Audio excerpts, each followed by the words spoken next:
करुणामय भगवान द्वारिकाधीश दिव्य रुक्मिणी जी के महल में, रुक्मिणी जी के पलंग में विराजमान हैं। रुक्मिणी जी स्वयं अपने कर कमल से पंखा कर रहे। बड़ा सुंदर शोभा है। महालक्ष्मी रुक्मिणी जी पंखा कर रही। अखिल ब्रह्मांडों के स्वामी द्वारिकाधीश भगवान पलंग पर विराजमान है। सुंदर मोतियों की लड़ियों की झालरें लटक रही, मणियों की दीपक जगमगा रहे, बेला चमेली के फूलों से सजाया गया है, महमा महक रहा है, सुंदर इत्र छिड़का गया है। चंद्रमा की सी कांति उस महल के अंदर हो रही स्वाभाविक। और उद्यान में पारिजात वृक्ष विराजमान है, जिसकी शीतल मंद वायु सुगंध लेकर के प्रभु की सेवा कर रही है। चारों ओर धूप जैसी सुगंध। ऐसे महल में दुग्ध के फेन के समान कोमल उज्जवल बिछौने पर भगवान श्री कृष्ण विराजमान है। रुक्मिणी जी त्रिलोकी पति भगवान श्री कृष्ण की सेवा कर रहे हैं। श्री रुक्मिणी जी चंवर डुलाते हैं, कभी पंखा डुलाते हैं, ऐसे सेवा कर रहे हैं। रुक्मिणी जी के कर कमलों में जड़ाऊ अंगूठियां, कंगन, चंवर शोभा पा रहा है। भगवान के श्री मुख की शोभा देख करके एकटक आनंद में मगन है। जब भगवान मुस्कुरा देते हैं तो रुक्मिणी जी का हृदय आनंद से भर जाता है। रुक्मिणी जी अलौकिक रूप लावण्यवती महालक्ष्मी ही तो है। जब भगवान को देखा कि सर्व सच्चिदानंद में लीला मनुष्य रूप धारण करते हैं, तो आप भी शरीर धारण किया रुक्मिणी रूप में। भगवान श्री कृष्ण ने देखा रुक्मिणी जी बहुत आनंदित, पंखा जला तो कहा, राजपुत्री सीता भूपैर लोकपाल विभूति भी महानुभाव श्रीमद भी रूपौर दार्य बलोर जितई। राजकुमारी पुत्र हो चुके हैं प्रद्युम्न जी आदि। भगवान देखो कितनी जोर की मजाक कर रहे हैं रुक्मिणी जी से। कहा, राजकुमारी, बड़े बड़े नरपति जिनके पास लोकपालों के समान ऐश्वर्य और संपत्ति है, जो बड़े महानुभाव हैं, श्रीमान हैं, सुंदरता, उदारता और बल में भी बहुत आगे बढ़े हुए हैं, वो सब तुमसे विवाह करना चाहते थे। तुम्हारे पिता और भाई भी उन्हीं के साथ तुम्हारा विवाह करना चाहते थे। यहां तक कि वाग्दान भी हो गया था विवाह का। शिशुपाल आदि बड़े बड़े वीरों को, जो कामोन्मत्त होकर तुम्हारे याचक बन रहे थे, तुमने उन सब राजाओं को छोड़ दिया और मेरे जैसे व्यक्ति को, जो किसी प्रकार तुम्हारे समान नहीं है, तुमने अपना पति स्वीकार किया। ऐसा तुमने क्यों किया? सुंदरी, तुमको पता होगा कि हम जरासंध से भयभीत होकर समुद्र की शरण में द्वारिकापुरी बनाई। बड़े बड़े बलवान हमसे वैर रखते हैं, और तुमको यह भी पता होगा कि मैं राज सिंहासन पर नहीं बैठ सकता। महाराज ययाति ने शाप दिया था महाराज यदु को, जब कहा अपनी जवानी दो, तो बोले जवानी का प्रयोग माता के साथ कभी नहीं दे सकता। तो उन्होंने कहा कि मैं तुम्हें शाप देता हूं कि तुम्हारे वंश में राज सिंहासन का अधिकारी नहीं। हम लोग राज सिंहासन के भी अधिकार से वंचित हैं। और सुंदरी, हम किस मार्ग के अनुयायी हैं, हमारा कौन सा मार्ग है, ये लोगों को अच्छी तरह मालूम भी नहीं। और हम लोग लौकिक व्यवहार का ठीक ठीक पालन नहीं करते, और हम स्त्रियों को अनुनय विनय के द्वारा रिझाना भी नहीं जानते। रुक्मिणी जी पंखा झल रही। और देखो, जो स्त्रियां हमारे जैसे पुरुषों का अनुसरण करती हैं, उनको क्लेश ही क्लेश भोगना पड़ता है। सुंदरी, हम तो अकिंचन है, ना हमारे पास कुछ था, ना है, न रहेगा। ऐसे अकिंचन लोगों से प्रेम भी वही करते हैं जो अकिंचन होते हैं। यही कारण है कि जो अपने को सुखी धनी मानने वाले लोग हैं, वो हमारी सेवा या हमसे प्रेम नहीं करते। तो आपको चाहिए था कि थोड़ा सोच समझ के विवाह की बात करती। अरे जिसके पास धन है, कुल है, ऐश्वर्य है, सौंदर्य है, आय है, समान है, उससे विवाह मित्रता की जाती है। जो अपने से श्रेष्ठ हो या छोटा हो उससे विवाह नहीं करना चाहिए। धन संपत्ति, आय, कुल, इसमें समानता होनी चाहिए। राजकुमारी, हमें लगता है कि तुम जल्दीबाजी में ऐसा कर लिए, अदूरदर्शिता के कारण इन बातों का विचार नहीं किया और बिना जाने बूझे भिक्षुकों से हमारी प्रशंसा सुनकर मुझ गुणहीन को पति रूप में वरण कर लिया। रुक्मिणी जी को तो होश उड़ जा रहे कि एक बोल क्या रहे प्रभु। देखो एक बात तुम्हें बताएं, अभी कुछ बिगड़ा नहीं, बिगड़ा नहीं। महाराज यह कैसी मजाक करते हो, लड़का बच्चा हो गया, कह रहे कुछ बिगड़ा नहीं, कह रहे अभी कुछ बिगड़ा नहीं है। तुम देखो अपने अनुरूप कोई वर्ण कर लो, हम सहयोग करेंगे आपका। तुम्हारी इस लोक की परलोक की सारी अभिलाषाएं पूर्ण हो जाएंगी, आप केवल वर्ण करो, अब बताओ कौन। और सुंदरी तुम तो जानती ही हो कि शिशुपाल, साल्व, जरासंध, दंतवक्त आदि बड़े बड़े नरपति, तुम्हारा बड़ा भाई रुक्मी भी हमसे द्वेष करता है। ये सब बड़े बलवान कभी हमारा मंगल कर सकते हैं। तुम कोई दूसरा पुरुष वर्ण कर लो और ये परलोक में सब सहयोग हम करेंगे, सब, अभी कुछ बिगड़ा नहीं आपका। अच्छा तो आप सोच सकती हो कि मैंने अपहरण क्यों किया आपका। मैंने इन दुष्टों का मान मर्दन करने के लिए अपहरण किया, और कोई कारण नहीं था, और कोई कारण नहीं था।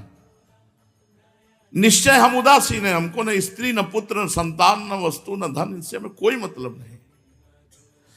ये देह गे इन सब से हम अलग हैं। देखो हम तुम्हें बताएं, हम पूर्ण काम है, कृतकृत्य हैं, आत्माराम है, हमको किसी की जरूरत नहीं। रुक्मिणी जी, रुक्मिणी देवी तो पंखा कहीं और गिरा, आप मूर्छित हो गई। ऐसा प्रभु बोल रहे, प्रभु कभी असत्य नहीं बोलते, एक भी शब्द मजाक में भी बोल रहे तो परम सत्य बोल रहे, सुन लेना भी। रुक्मिणी जी उसकी व्याख्या करेंगी। श्री सुखदेव जी कहते, परीक्षित रुक्मिणी जी ये सुनकर के तो होश उड़ गए उनके कि ऐसा क्यों प्रभु ने किया। तो श्री सुखदेव जी कहते हैं, हर समय भगवान रुक्मिणी जी के महल में अधिक रहते थे तो इनको थोड़ा गर्व था। उस गर्व की शांति के लिए भगवान ये बोले।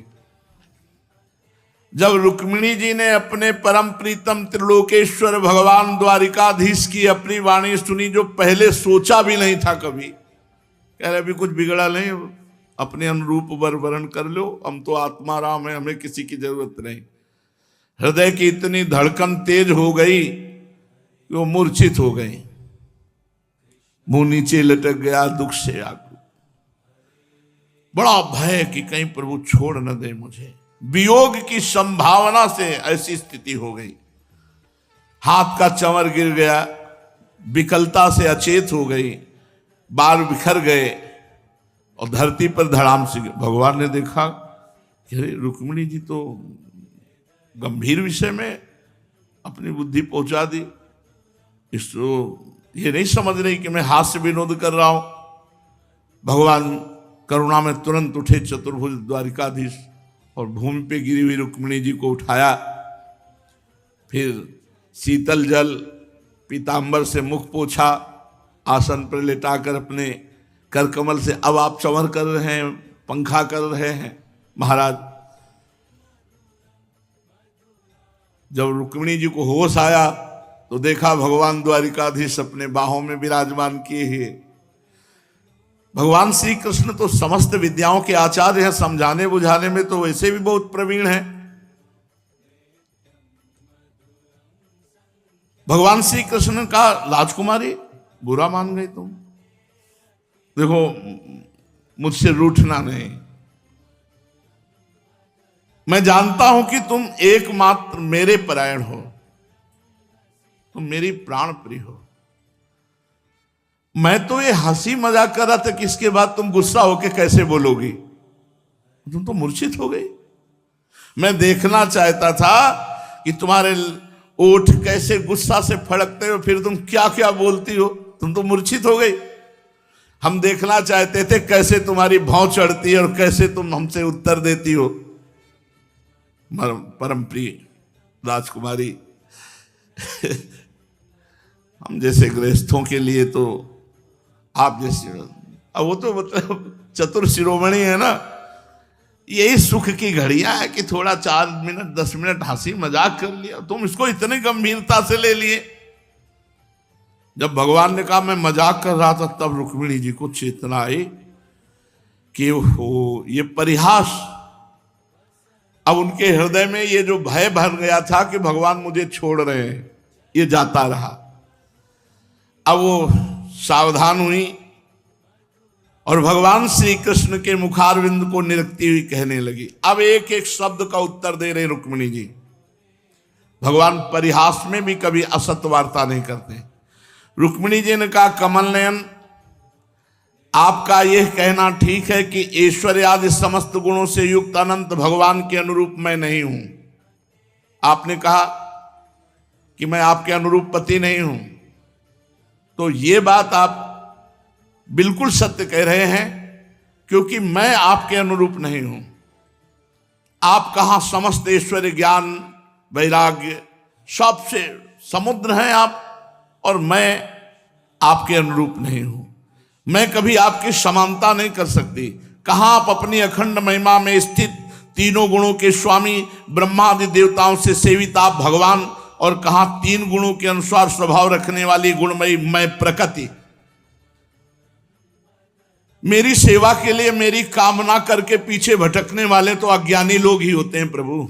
लक्ष्मी जी कह रहे, मेरी सेवा कामनाओं के पीछे भटकने वाले, मेरे पीछे भटकने वाले अज्ञानी लोग ही होते हैं।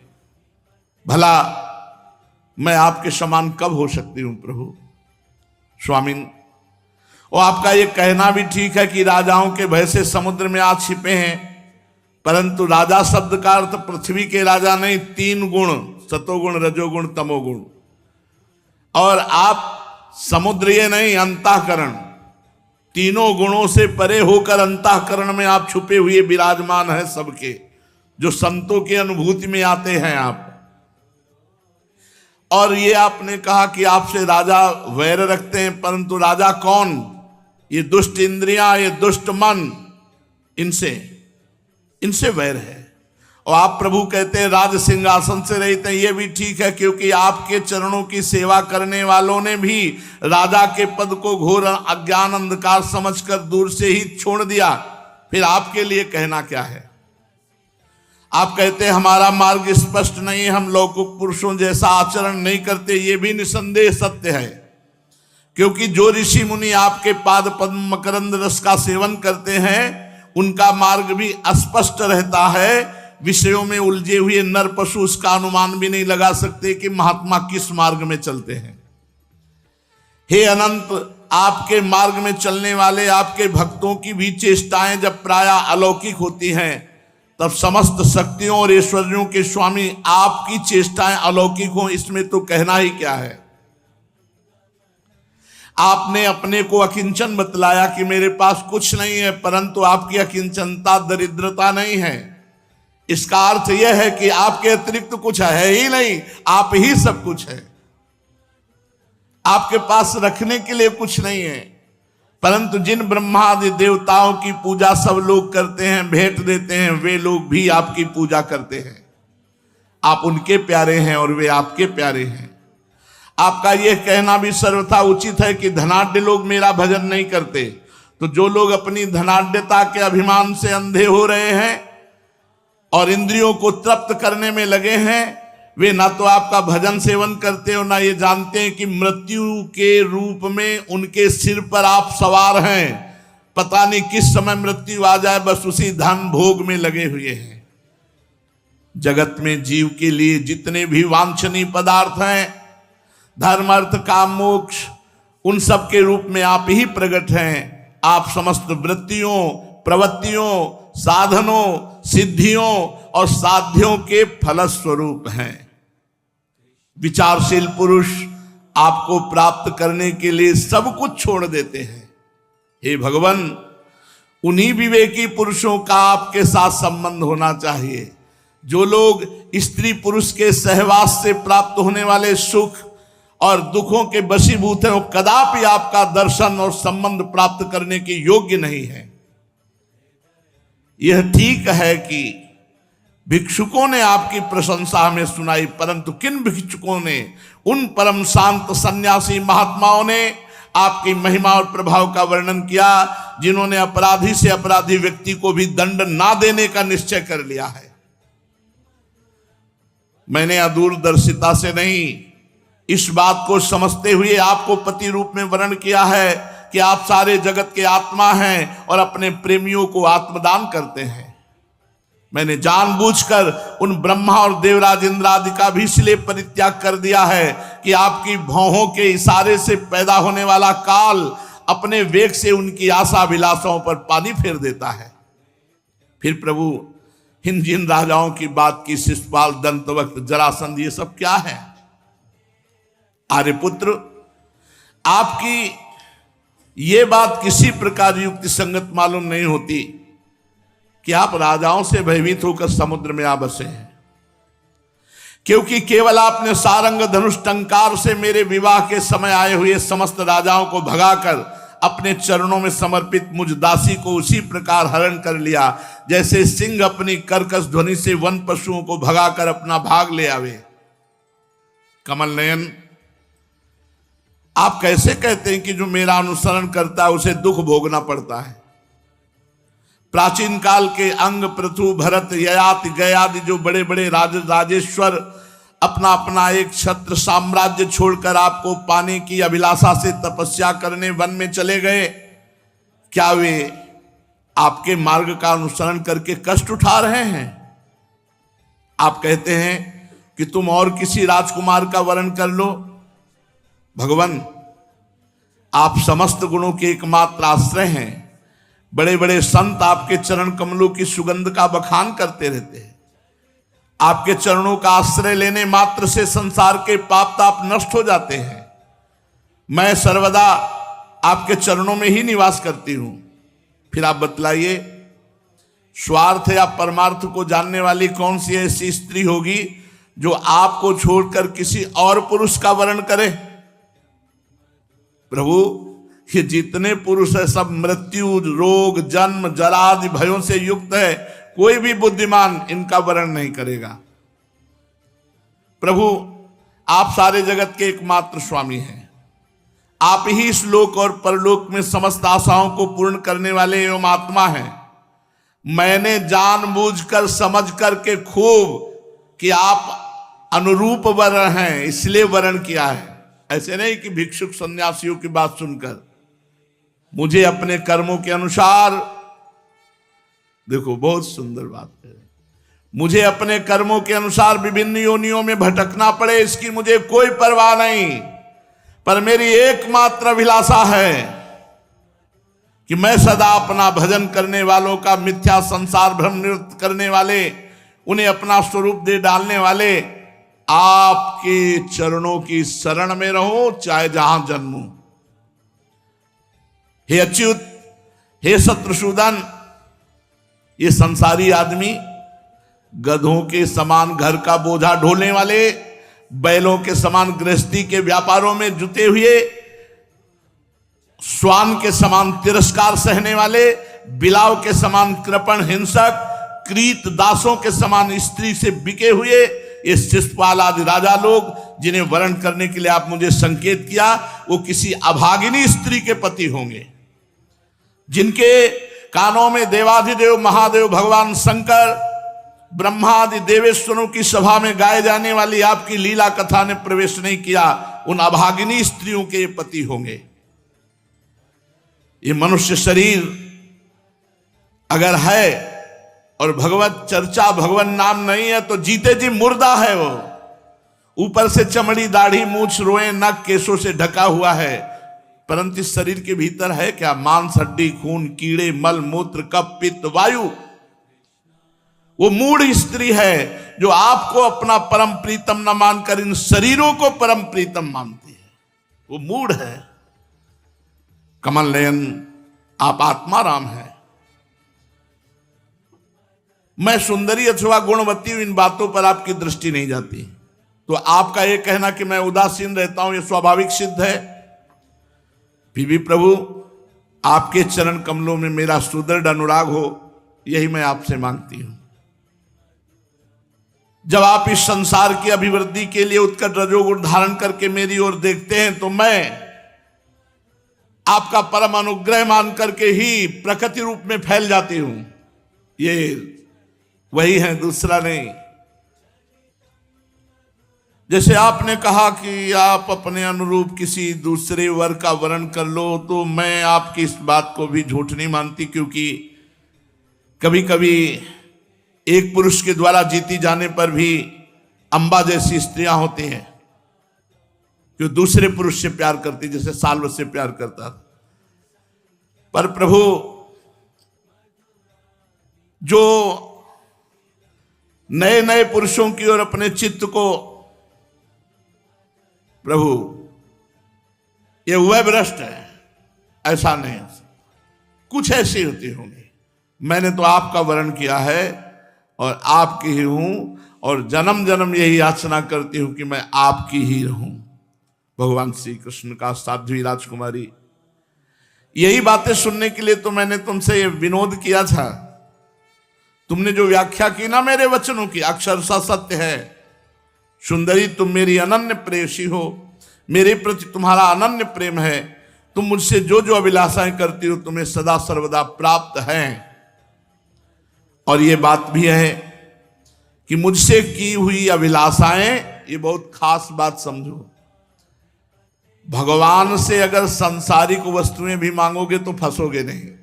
मुझसे की हुई अभिलाषाएं सांसारिक कामनाओं के समान बंधन में डालने वाली नहीं होती, बल्कि वो कामनाएं मुक्त कर देती है।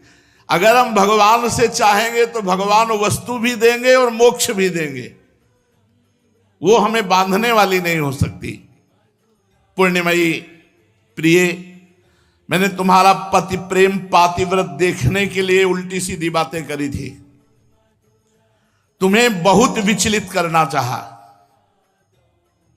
भगवान कह रहे हैं, मैंने तुम्हारा पति प्रेम देखने के लिए भली भांति उल्टी सीधी बातें कही, तुम्हें विचलित करना चाहा, लेकिन धन्य हो तुम्हारी बुद्धि तनिक भी मेरे से इधर उधर नहीं हुई।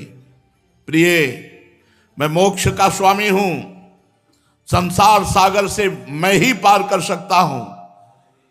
जो सकाम पुरुष अनेक प्रकार के व्रत और तपस्या करके दाम्पत्य जीवन के विशेष सुख की अभिलाषा से मेरा भजन करते हैं, ये माया ने मोहित कर लिया है। माननीय प्रिय, मैं मोक्ष का स्वामी हूं, संपूर्ण संपदाओं का दाता हूं, मैं त्रिभुवन का अधीश्वर हूं। मुझे योगी परमात्मा कहते हैं, ज्ञानी ब्रह्म कहते हैं, भक्त भगवान कहते हैं।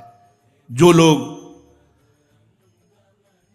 समझ नहीं पाए वो मेरे से विषय सुख मांगते हैं, मेरे से पराभक्ति नहीं चाहते, वे बड़े मंदभागी हैं, क्योंकि विषय सुख तो हर योनियों में मिल जाते हैं, सूकर कुकर को भी मिल जाते हैं, परंतु उन लोगों का मन तो विषयों में ही लगा रहता है, इसलिए उन्हें नरक जाना अच्छा जान पड़ता है। प्राण प्रिय, ये बड़े आनंद की बात है कि तुम्हारे मन में मेरे सिवा तनिक भी किसी के प्रति चंचलता नहीं आई। मैं संसार बंधन से मुक्त करने वाला और मेरी सेवा और इतना विचलित करना चाह, लेकिन तुम्हारा मन केवल मेरे में। दुष्ट पुरुष कभी ऐसा नहीं कर सकते, दुष्ट चित्त कभी ऐसा नहीं कर सकता। जिन स्त्रियों का चित्त दूषित है, कामनाओं से भरा है, उन्हीं में छल छद मादे रहता है, सरलता नहीं रहती। माननी, मुझे अपने प्राणों के समान प्रिय आप ही दिखाई देती हो, क्योंकि जिस समय तुमने मुझे देखा भी नहीं था, केवल मेरी प्रशंसा सुनी थी, उसी समय तुमने मेरे लिए अपना समर्पण कर दिया, सबकी उपेक्षा करके गुप्त संदेश भिजवाया।